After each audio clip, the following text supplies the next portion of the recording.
Hello again to everyone, and hope everyone learned a lot during these past 2 days at the Epilepsy Awareness Day. We have our final talk for this event, and it will be presented by pharmacist Dr. Jennifer Nguyen, and the topic is on cannabidiols and seizures.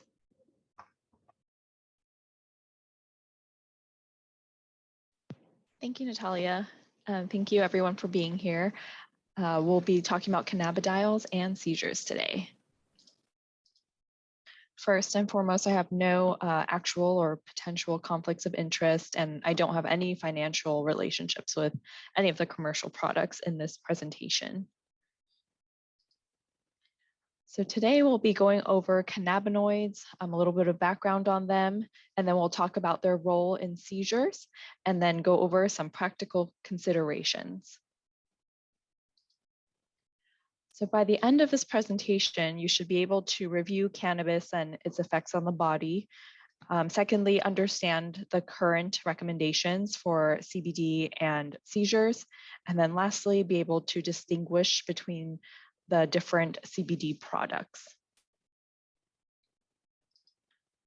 And to do that, we're going to have to go over some terminology. So cannabinoids are actually any of several molecules that interact with the cannabinoid receptor. And so THC and CBD are both cannabinoids. There's also other cannabinoids called cannabinol and such listed here. And THC is the one that is associated with being more psychoactive. It's also the one that's associated with euphoria, whereas CBD is not so much associated with the psychoactive effects, and it does mitigate some of the THC effects.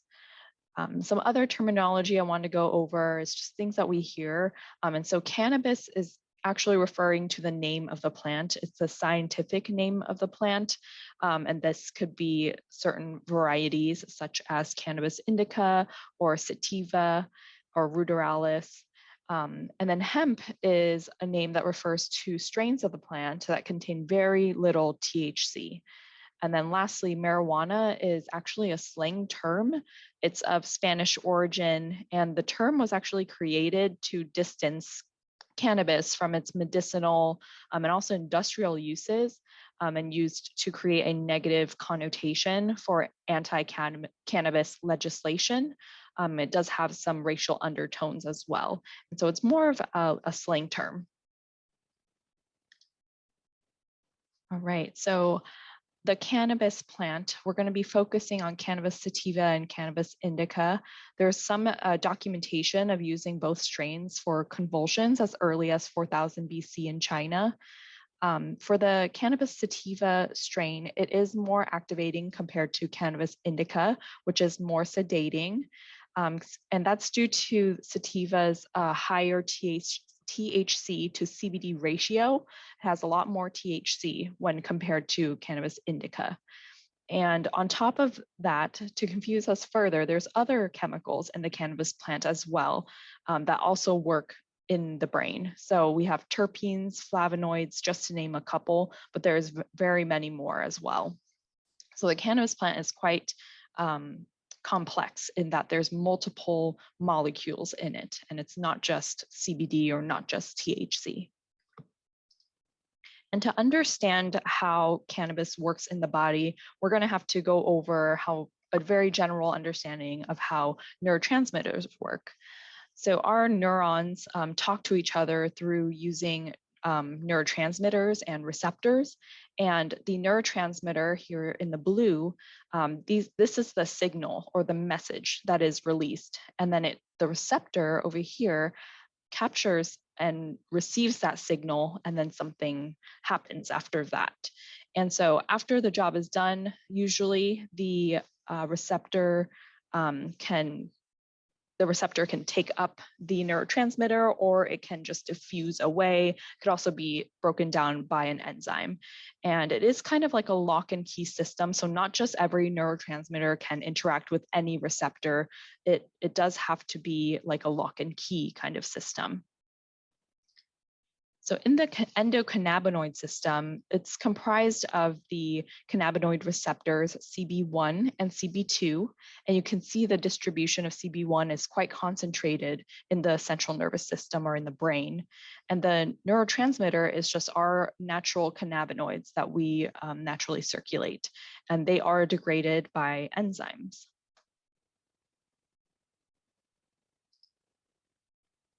And so how does this all tie together?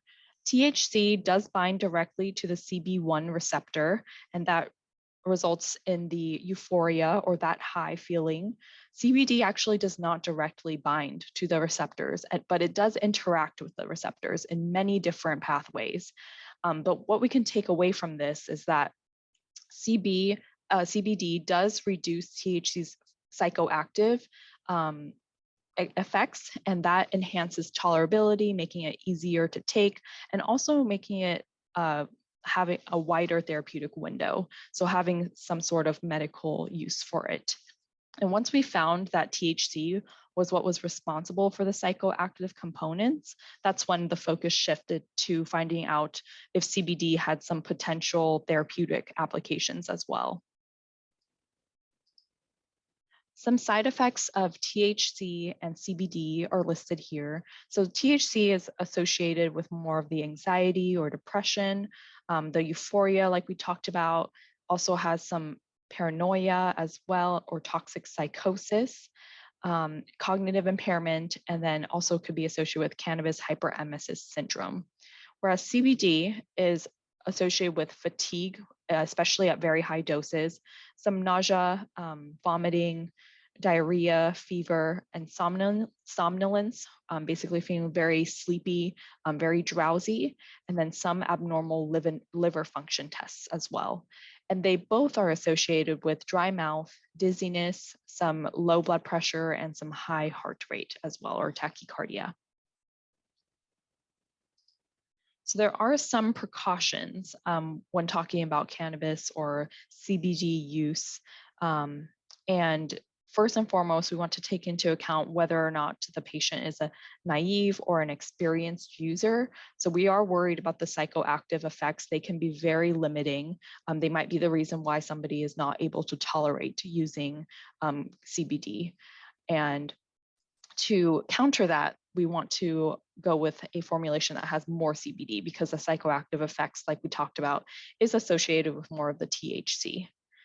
Next, cardiovascular disease. Cannabis, unfortunately, is an independent risk factor for heart failure and for stroke in patients 18 to 55 years old.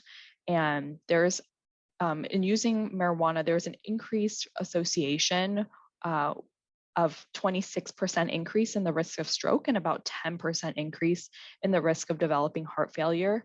And so there is limited evidence there. And so if somebody, especially a patient, has some sort of cardiovascular disease or cardiovascular risk, this might not be the best choice for them. And next, some personal or family history of psychotic disorder. Like we talked about, the THC component is associated with psychosis or the toxic psychosis, like we previously mentioned. We also want to consider harm reduction for heavy users, since this is a drug that can be used recreationally. And then lastly, drug interactions and dosing. So in terms of drug interactions, there's quite a few drug interactions between CBD and some anti-seizure medications. So it's always important that if you do and are interested in trialing CBD, we do suggest talking to your doctor, especially on guidance for monitoring of these drug interactions, or even guidance on dosing of the CBD. All right. So next, we're going to talk about CBD and seizures. We're not really sure about the exact mechanism because, like we talked about, it doesn't directly bind to the CB receptors.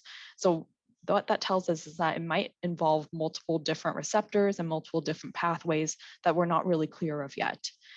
Some possibilities for why it works well is that seizure control could be due to a multitude of compounds in the cannabis plant, and that's called the entourage effect. where CBD, THC, and all the other compounds in the cannabis plant work together to treat seizures. And the reason we're talking about this today is there was a famous case a few years ago. It was a 5-year-old girl named Charlotte. She had DRAVET syndrome, and I saw reports where they said that she had almost 300 seizures a day, but in the actual trial that I was reading, it was about up to 50 generalized tonic-clonic seizures per day. And she was previously treated with clobazam, and then they found that it just wasn't working as well as they would want it to. And so through very careful research and discussion with her epileptologists, her pediatricians, and also the state of Colorado, they were able to start her on CBD, and they dosed it about 4 milligrams per pound per day. And the clobazam was eventually weaned off. And her seizures were reported to have reduced more than 90%. And so at the end, she had about 2 to 3 seizures at night per month after 20 months of treatment. And so this is the case that made it really popular and brought it to the public's attention on the effects of CBD and seizures. And so the CBD compound that she was treated with, it was actually named after her after the fact. It's called Charlotte's Web, and it was a strain of cannabis that was breeded by the Stanley brothers in Colorado. And it has a high CBD component and low THC component. In terms of pharmacological options or options that are FDA approved, there is one. It's called Epidiolex, and it was approved in 2018, so it's pretty recent. It's an oral solution. It comes with a 5 milliliter plunger, and currently it's indicated for the treatment of seizures associated with Lennox-Gastaut syndrome, as well as Dravet syndrome and tuberous sclerosis complex in patients at least 1 year old. And this product is tested for consistency as well as stability and is free from contaminants. It can also be administered through feeding tubes or nasogastric tubes as well. So its use in tuberous sclerosis complex, we'll review this. The cause is it's a genetic disorder. It causes tumors to grow in different organs, mainly in the brain or the eyes, the heart, kidney, skin, or lungs. And seizures are the most common neurological feature of TSC. And the way that it presents is it could be in infants and it'll look like infantile spasms. In older children and adults, it'll be multiple types of seizures. So it could be generalized. It also could be focal. And in the trials where they were using Epidiolex, they did see a reduction of the frequency of seizures almost by half. So in the placebo group where they didn't get any Epidiolex or any CBD, there's about a 24% reduction in the seizures after 16 weeks. And then in the Epidiolex group, they saw about a 48% reduction. What's important to note is these patients were also taking anti-seizure medications at the time of the trial, and they were continued on these medications while they were on the Epidiolex as well. Some medications or some anti-seizure medications that they were on are valproate, as well as Keppra and clobazam. For Lennox-Gastaut syndrome, the cause is unknown. Usually it is in children about 1 to 8 years old, and it looks like multiple refractory seizures. And this is despite multiple anti-seizure medications and non-pharmacological approaches such as diets or surgery. And these children might have drop attacks, and head injuries are actually so common that patients often wear helmets for head protection. And in these patients, when using Epidiolex, they did trial 2 different doses, so 10 milligrams per kilogram per day and 20 milligrams per kilogram per day, and they did find significant reductions in seizure in these patients. So about 37% reduction in the lower dose and 42% reduction in the higher dose. And again, the most important thing to note is that they didn't stop all of their anti-seizure medications. The Epidiolex was just added on. And in our last FDA-approved indication for Dravet syndrome, this cause is genetic, and the way it looks is it might develop in healthy, developmentally normal children, and might be in their first year of life, usually around 6 months. And it looks like status epilepticus, and it's frequently triggered by fevers. And in these patients, Epidiolex did show a 39% reduction in their seizures, and this is compared to a 13% reduction in the placebo group. And again, patients were also taking anti-seizure medications at the time of the trial. So in summary, some important things to know about Epidiolex. It is compatible with the ketogenic diet, and it should be taken in respect to meals, and that's due to meals increase the amount of Epidiolex that will be available in the body. And you don't want to abruptly discontinue this medication if you're added on. And let's say you're not feeling very well on it and you want to get off of the medication, it should take, you shouldn't stop it completely right away because that might worsen some seizures. And the last note that I want to point out is that it is an add-on therapy to current anti-seizure medications. So it's not like our most famous case where our patient Charlotte was able to get off of all her medications completely. In these trials, we did see that the patients were continued on anti-seizure medications.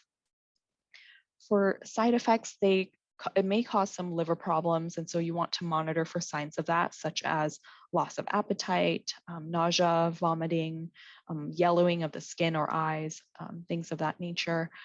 Also causes sleepiness as well and diarrhea, and it may cause suicidal thoughts in a very small number of people. Did find that it would be about 1 out of 500 people. And so what's the holdup? The main reason why there's a lot of barriers to finding good evidence for use of cannabis, CBD, cannabinoids for seizures is due to purity. An example of this is that cannabis sativa has about 489 known compounds, and those are just the ones that we know of. And so there could be multiple other ones. And then nextly, the formulation, the extraction methods may alter the compounds. So we don't know if maybe the compounds are a certain shape initially, and then when we extract it, it might be a different shape, and that might affect its function. And then lastly, the route of administration as well. So we know that smoked or vaporized cannabis does require heat, and that might alter their compounds. And then oral cannabis is subjected to the acidic environment of the stomach. And so that might alter the compounds as well. And so ultimately what to take away from this is that there's many different things, neuroactive substances in the cannabis plant, and we don't exactly know what they all are yet. And then the last holdup is regulatory. And here is a map. So as we may be familiar with, marijuana is not legal on the federal level. It's currently characterized as a controlled substance. And so some states have created their own laws to guide the use of marijuana. And so there are some restrictions if you live in certain states that might not allow it. And then that would also be a barrier as well.